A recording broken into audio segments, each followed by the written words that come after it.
Today is Friday, which made me think of Aloha Friday, which reminded me that May is Asian American and Pacific Islander Heritage Month. And I've been wanting to catch up with my buddy Pono and do some bass fishing. Pono suggested we try some woolly buggers down at Adair Village Pond. So that's what we're going to do today. Pono, tell me about Aloha Friday. Yeah, Aloha Friday is really just kind of how you celebrate or how you get ready for the weekend. It is typically celebrated kind of, all of Friday, but it's like that 5 o'clock on Friday, you're done with work and you're ready for the weekend. Tell me about your relationship to bass fishing. How long have you been bass fishing? What do you like about it? I've been bass fishing for a number of years now. Kind of really do all the different things. I'll gear fish, I'll fly fish for them. But for me, it's really kind of one of those things that is a fishery that I can engage with when the water's a bit too warm for trout or for salmon or for steelhead.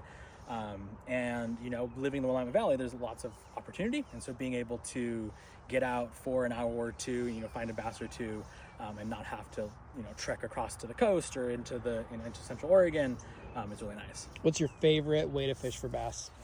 Ooh, favorite way to fish for bass. Right now, probably on the fly, just because it's a little bit of a challenge. It's not always kind of the typical presentation, but it's either that or you got to be topwater. It's hard to beat a little blow up on the topwater. What is your job? So I work at Oregon State University as the Director for Equity, Access, and Inclusion for the College of Science. My role really is about helping and supporting the college in meeting their diversity and equity goals. You've been involved in working to help diversify fishing a little bit in Oregon. You've worked with brown folks fishing. Tell me a little bit about that work and why it's important to you. Yeah, absolutely. So I've done a little bit of work with brown folks fishing. I've done a little bit of work with Living Islands, which is a nonprofit that supports Pacific Islanders here in Oregon and Southwest Washington.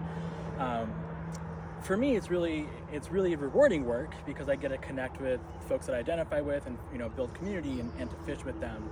But it's really important for me as someone who is a person of color who has fished their entire lives. I can recognize the privilege that I have in being taught fishing from my family and coming from generations of fishing. And so it's really exciting and I think necessary to get new generations of folks engaged in the outdoors more broadly, but personally in fishing.